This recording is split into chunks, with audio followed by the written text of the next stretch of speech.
वाशिम जिल्ह्यातल्या कारंजा ग्रामीण पोलीस स्टेशनचे ठाणेदार इंगळे यांनी एका ग्रामीण पत्रकारासोबत शासनाच्या कोरोना संचारबंदी दरम्यान नियमांचे पालन होत नसल्याचे निदर्शनास आणून दिल्याने अरेरावी केली। शिवाय आपल्या सेवानिवृत्तीला केवळ 1 महिना राहिलेला आहे व एका महिन्यामध्ये त्या पत्रकाराला एखाद्या खोट्या गुन्ह्यामध्ये अडकविल्याशिवाय राहणार नाही अशी धमकी सुद्धा दिली। या घटनेचा कारंजा तालुका पत्रकार संघाने निषेध नोंदविलेला असून सदर प्रकरणी पत्रकारांसोबत अरेरावी करणाऱ्या ठाणेदार इंगळेंवरती कार्यवाही करण्यात यावी अशी मागणी 23 मे रोजी जिल्हा पोलीस अधीक्षकांना दिलेल्या निवेदनामधून करण्यात आलेली आहे। कारंजा ग्रामीण येथील पोलीस स्टेशनचे ठाणेदार DB इंगळे यांची वागणूक कर्तव्यावर रुजू झाले तेव्हापासून पत्रकारांशी आकसाची आहे। 22 मे रोजी कारंजा तालुक्यातील खानापूर येथे रेड झोन म्हणून ओळखल्या जाणाऱ्या यवतमाळ जिल्ह्यामधून व कोरोनाचा दाट संसर्ग असलेल्या नेर पंचोपर्यंत येथून एक महिला आणि एक पुरुष आले होते। त्यांनी खानापूर येथील त्यांच्या नातेवाईकांशी वाद घालणे सुरू केले। त्यांच्यापैकी एकाच्याही चेहऱ्यावर मास्क नव्हता, फिजिकल डिस्टन्सिंग सुद्धा नव्हते। ही घटना स्थानिक पत्रकार अंकुश कडू यांनी कारंजा ग्रामीण पोलीस स्टेशनच्या ठाणेदारांच्या कानी घातली। तेव्हा त्यांनी पहिले भांडण होऊ द्या, नंतर पाहू असे उत्तर दिले।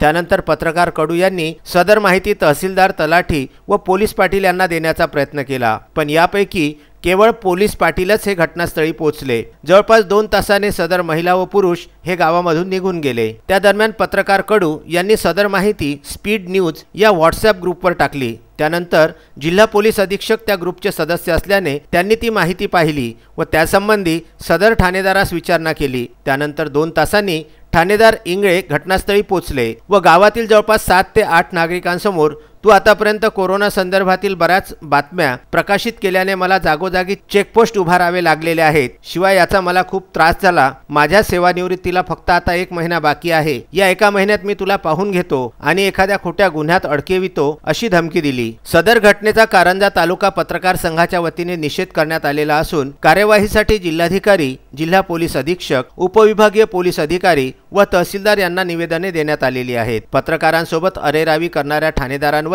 काय कार्यवाही होते याकडे आता पत्रकारांसह तालुकावासियांचे लक्ष लागलेले आहे। निवेदन देतेवेळी कारंजा पत्रकार संघाचे तालुका अध्यक्ष गोपाल भोयर, सुधीर देशपांडे, विजय काळे, छगन वाघमारे, समीर देशपांडे, जिनवर तायडे, रामदास मिसाळ, आरिफ पोपटे, चांद खा, अभय खेडकर, धनंजय राठोड, एकनाथ पवार, सुनीता डोईफोडे, उषा नाईक, कौगर कालू इत्यादींच्या स्वाक्षऱ्या या निवेदनावरती देण्यात आलेल्या आहेत। कारंजा लाड येथून विदर्भ न्यूज करिता अक्षय लोटे यांचा वृत्तांत।